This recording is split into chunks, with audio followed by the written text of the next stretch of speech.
Hello everybody, welcome back to Great Northwest Weaponry. This is Thomas, and today we are taking a look at a gun that I have been sitting on for a whole year and have not shot once until just now. Webley MkIV 38, England's World War II revolver, or one of a couple. We'll discuss that. Really fascinating piece. This is another one that I picked up from my friends at the Warfront, again a whole year ago, and I've just been sitting on it, regularly asking myself why I haven't taken it out to shoot it yet. Part of that is because it's not the easiest thing in the world to get ammo for. But before I get ranting on it too long here, let's go ahead and go into the gun room.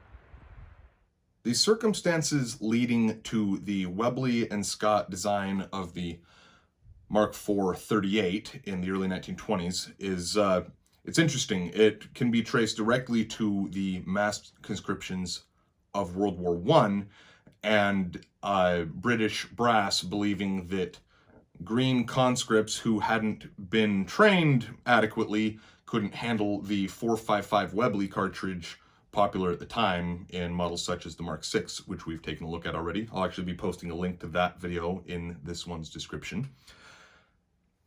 Again, this is just plainly what led to the design of this gun. British brass determined that they wanted to scale down the pistol cartridge from 4.55 to a 38 200 grain bullet, hence the designation 38 200 or 380 200. You actually see I've got an original box of ammo here, and it is marked as 380, but usually you're going to see it marked as 38 200. The only company that I'm aware of that makes true 38 200 is Steinel Ammo. They make a lot of great ammo for a lot of old milsurps that are not particularly easy to get ammo for. 4.55 Webley also. So thank you, Steinel Ammo, for making these guns usable once again. If you can't get your hands on 38 200, 38 Smith & Wesson will suffice, but it is going to be hitting probably kind of all over the place because it's a way lighter bullet than the 200 grain 38 that they used in these revolvers originally. Now, after Webley had completed their design and submitted it to the British government for review, they actually settled on, and this is a very interesting side story here, a Enfield essentially ripoff of Webley's design. Webley had completed their design, and just a few months later, Enfield goes, well, here's our new gun that they submitted for review, and their new gun won. And for all intents and purposes, Enfield's #2 Mark I revolver is a Webley MkIV 38, but they altered the internal components just enough that parts were not interchangeable, thus cutting Webley out of the loop. This led to a legal dispute between Webley and the British government, where they tried to sue the government for, I think it was £2,250. Eventually, they would be awarded $1,250 by the Royal Commission on Awards and Inventors, but this didn't wind up being too much of a problem for Webley in the end. They went ahead with, before we get too far away from the legal dispute, Enfield actually represented the British government interests in the trial, and they claimed that the revolver that they had submitted had been designed by Captain H.C. Boys, famous for the Boys rifle. So they claimed that there was no relation, though just look at the two, it's pretty obvious that they made a copy of the Webley MkIV 38 and tried to pass it off as their own thing. So Webley did get us a settlement, not as much as they wanted, but they did get a settlement, and they would eventually still wind up making the guns for the British government. They initially went into commercial production, but then World War II kicked off just a little while down the road, and by 1940, the British armed forces had expanded to such a point that they were suffering from a pistol shortage. So the Ministry of Supply was prompted to purchase some 126,000 Webleys from 1940 onward. the Webley Mark IV and the Enfield No. 2 would serve concurrently as the British Army's official sidearm, clear up until 1963, actually, when they were officially replaced by the Browning High Power, of which is kind of a hard one to beat if you're trying to pit a revolver against a high power. They made the right choice there, but I am a fan of these old revolvers. I especially like Webley's. They're just cool. Got a thing for top breaks too, so this kind of checks all the boxes. Interesting side note here, I've actually got a lot of original gear here. As I'd mentioned, this was purchased from my friends at the Warfront, and I believe every piece of kit I have came from them. I know I got this box of original cartridges from them, as well as this is a World War II era holster for the Mark IV. I'm trying to get it propped back up. Then I've got a later version of the holster. This is what you see me wearing when we're at the range. This one, I believe it says 1954, but it's hard to quite read it. Nice thing with this one is you actually can store some cartridges on the holster, and it comes with a cleaning rod. So, some nice little accessories. I think this is the one that actually came with the gun when I purchased it, though obviously it wouldn't have been issued with it because, as we're going to look at here in a moment, this is very obviously a World War II issued sidearm, and there's a really easy way to determine that with Webley's in particular. Enfields are usually dated. I would love to get an Enfield No. 2 tanker revolver. I think I either already have mentioned that or I'm probably going to mention it again, but those are the ones with the bobbed hammer. Early Enfield revolvers did not have a bobbed hammer. If we ever get an Enfield revolver on the channel, we'll talk a little bit more about their design and the reason that they bobbed the hammer. But for our purposes, we've about covered the history here, so let's go on to the tabletop view and take a look at some of these markings.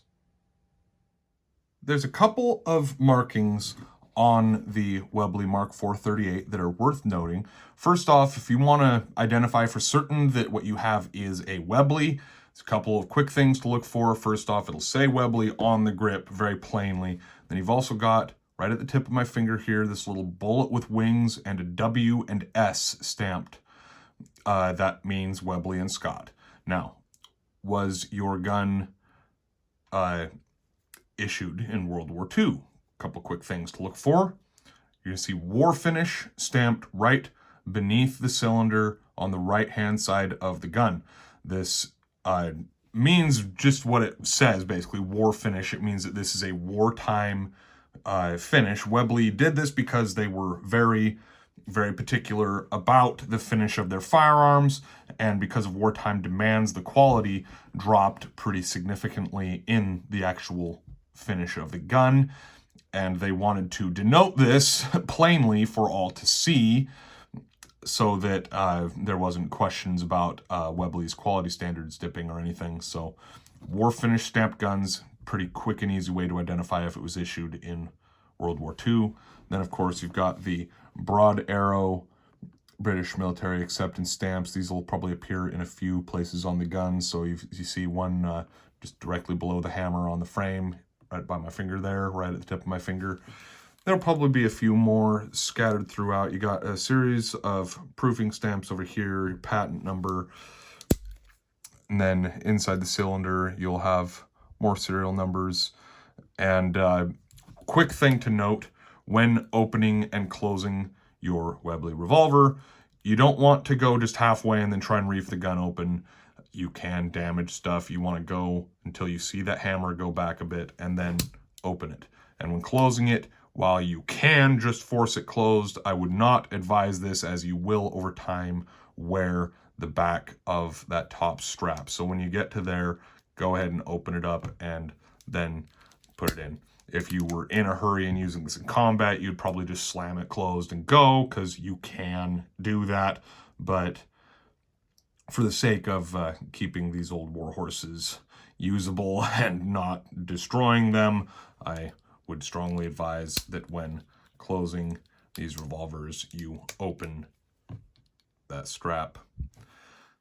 There's really nothing that we're going to be looking at as far as disassembly here, as these revolvers would not be intended to be taken apart by soldiers in the field. It was more of a situation of, if you have a problem with it, bring it in, we'll give you a new one, and we'll have our armorer take a look at it. But in short, basically what you're going to be doing when you're cleaning this is just running your cleaning rod through the barrel and each cylinder, and get some oil in the mechanism right in here, so that if this is spinning freely without jamming up, you're pretty much good. Try and get maybe some oil down into the hammer and trigger mechanisms and work it a little bit. But you do want to, with these revolvers, check the lockup, so there should be little to no play here when you're in a cocked and then firing position. If this wobbles really any more than what you're seeing right here, even like this right here is a very minimal amount of play, you don't want to be firing an example where there's a lot of play. Reason being, then you're going to have the potential of firing when the cylinder is somewhat out of line, and checking it when the hammer's not pulled, it's going to seem worse than it is. Then when you pull the hammer, there's still going to be a little bit, but then when you are firing, there should be little to nothing there. And you don't, like I say, if you've got a lot of play, what you're going to have happening is bullets firing that are only half lined up with the barrel, and you're going to be shooting pieces of lead out the sides, both damaging the gun and potentially injuring someone. So be mindful of things like this when considering whether or not you are going to be firing your revolver. A couple of other interesting things. We took a look at this original cartridge box, and I just thought it was kind of cool and worthy of note that this particular box was issued, or was approved, on the 28th of April, 1944. They marked this clearly on the box, which is just kind of cool. This is a World War II production box of Webley ammo. As we said, these were kept in service through at least 1963.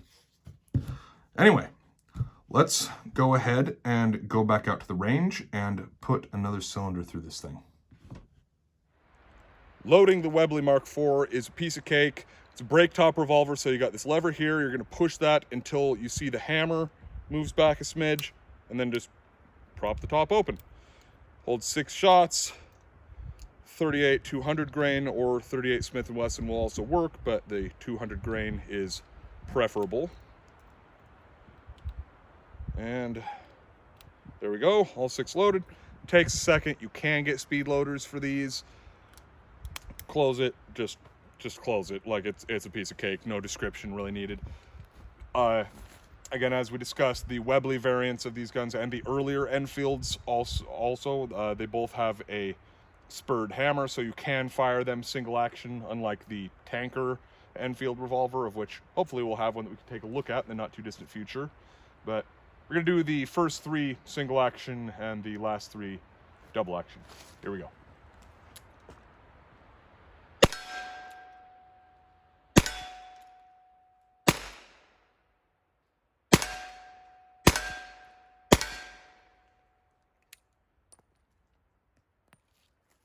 Generally, they all pop out when you do that, and it's very satisfying. That time, for some reason, 2 kind of got stuck. But anyway, really cool piece. I personally think the Webleys are cooler than the Enfields, hence the reason I went for a Webley first. But yeah, it's just a fun little thing to shoot. You know me, I love revolvers. So, meantime, hope you all enjoyed the video. It's been Thomas, Great Northwest Weaponry, and we'll see you next time.